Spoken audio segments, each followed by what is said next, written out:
My name is Nicole Hunt. I'm a UX researcher at a Fortune 500 company. I've been doing UX research for a little over a year now, and I wanted to share my story of how I got into UX research.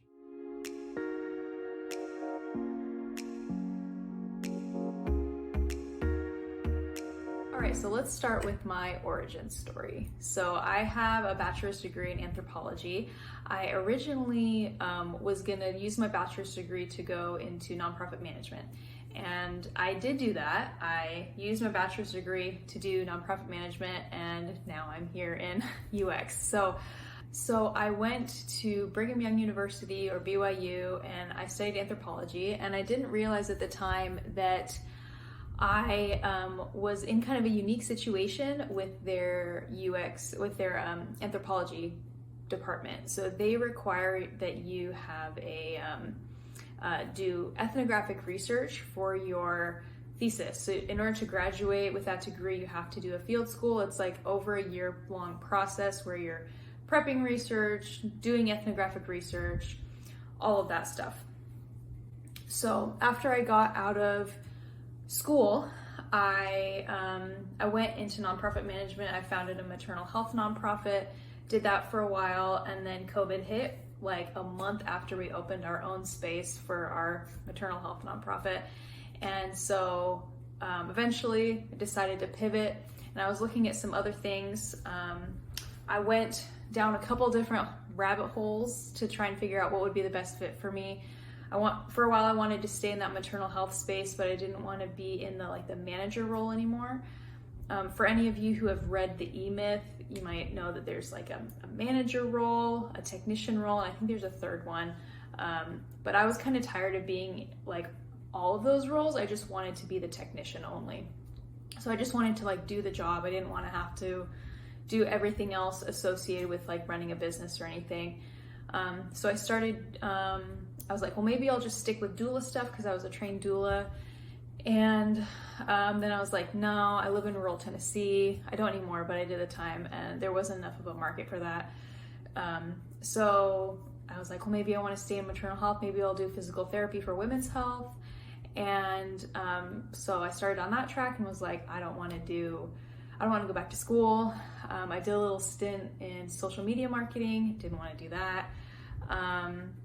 And then I started looking at what I could do. Once I realized I didn't want to go back to school, I was like, what can I do with my bachelor's degree in anthropology? So started looking on LinkedIn and found that there was something called UX research. So I started looking into what UX was. So the first thing I did was I joined a Facebook group. I found, I believe it's called User Research Collective, and I just kind of like quietly sat and watched what was happening. So I put on my anthropology hat and just watched people. And I saw a lot of people were asking questions that I was interested in, of like, how do you get into UX research? And then there was also some people who were asking, who are already in UX research, they were asking questions as well. I definitely recommend joining that Facebook group. Helped a lot for me. The next thing I did was I started reading articles. So I read a bunch of articles, all the questions I had about UX research and UX in general. I just started Googling. Before you get into UX research, Google is your friend, and after you're in your UX research, Google is still your friend. I also started reading books. So I started with the book User Friendly and just got super energized by all the stories that are in there. I was very excited to hear that our fear around nuclear energy has ties to poor UX, poor user experience, because a button was designed in a poor way. So that's super fascinating to me, and I got very, very excited about it. That book also talks about how Disney does UX research, so very interesting to me. I also decided I want to take some online courses. So I took a course on Coursera, which I can link in the description.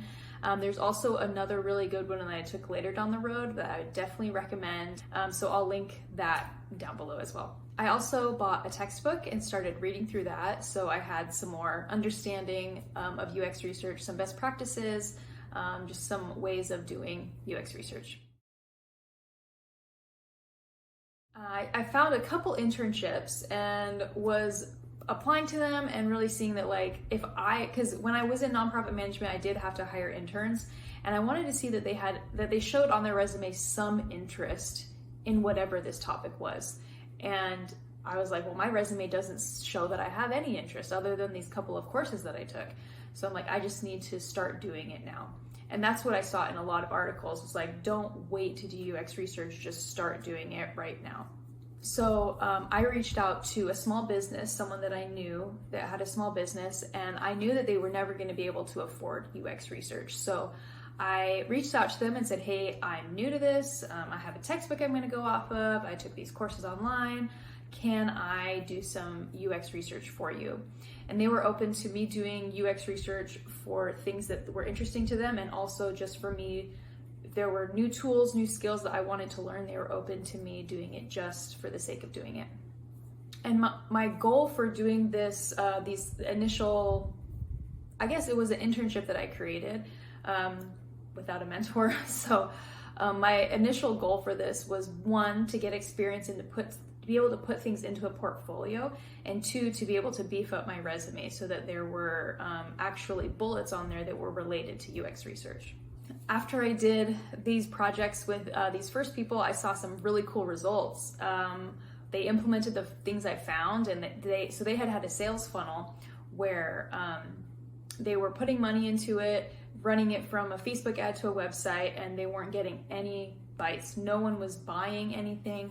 And then I did some UX research, did some analytics, did some heat mapping and screen recording and some interviews. And then once they implemented that stuff, they had a profitable sales funnel. So no matter how much money they put in, they were making more money. So that was really, really cool. And with that success, I was like, okay, I want to reach out to some apps now because I don't have any experience on apps. This was all website stuff. So my idea was to reach out to maternal health apps, because that's the field I was in before in nonprofit work. And then also reach out to apps that look like they have low budget, because that's probably someone that needs UX research but doesn't have the budget to be able to afford it. So I reached out to a bunch. I was very, very nervous. I was like, they're probably just gonna shoot me down. And then I started getting emails back of being like, hey, that sounds great. Here's a link to meet with our CEO. And that happened more than once. And I started meeting with them, and I was planning on just doing this for free because I didn't feel ready to charge somebody yet. So one app actually replied and was like, it's against our policy to have people work for free for us, so we'd like to pay you. And so I started freaking out. I was like, I don't feel ready for someone to pay me to do this. And so I went back to my Facebook group that I was in, and I had some interaction with one person, and I was like, he's the only person I know. I did find an alumni from BYU that was in UX research, and he was like kind of okay with it, with being a mentor, but he didn't seem like super excited about it, so I didn't want to push it. So I reached out to this guy, and I was like, hey, would you be willing to maybe meet with me and see if it would be a good fit for you to mentor me?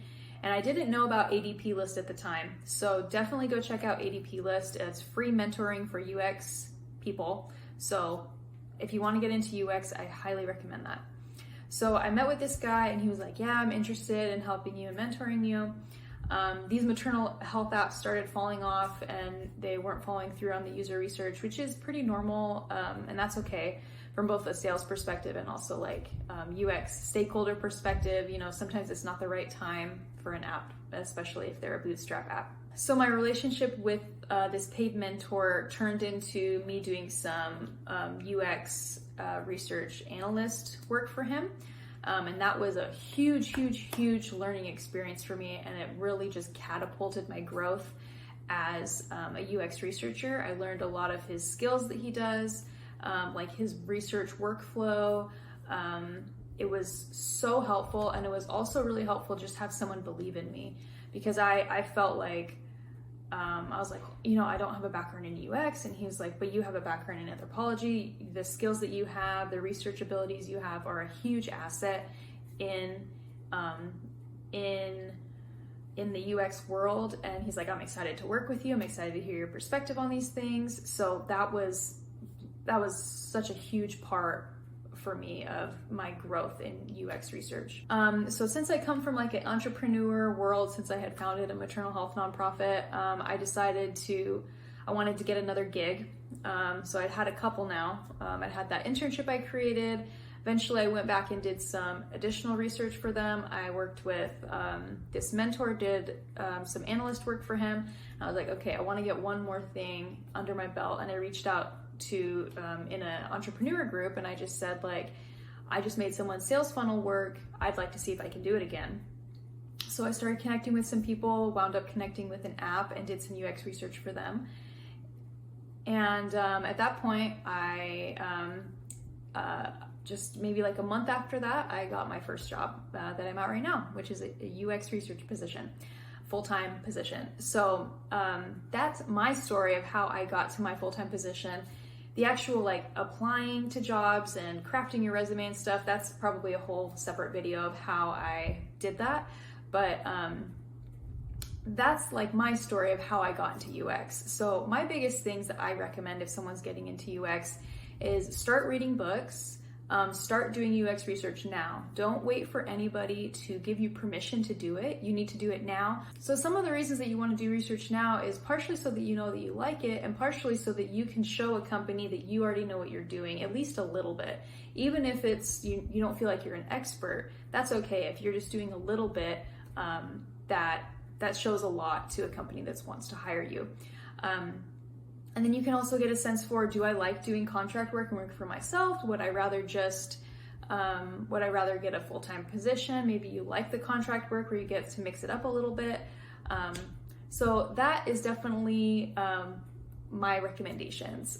Some of the other recommendations I have are, you're going to be learning your entire time during UX research. So at the beginning, definitely keep learning.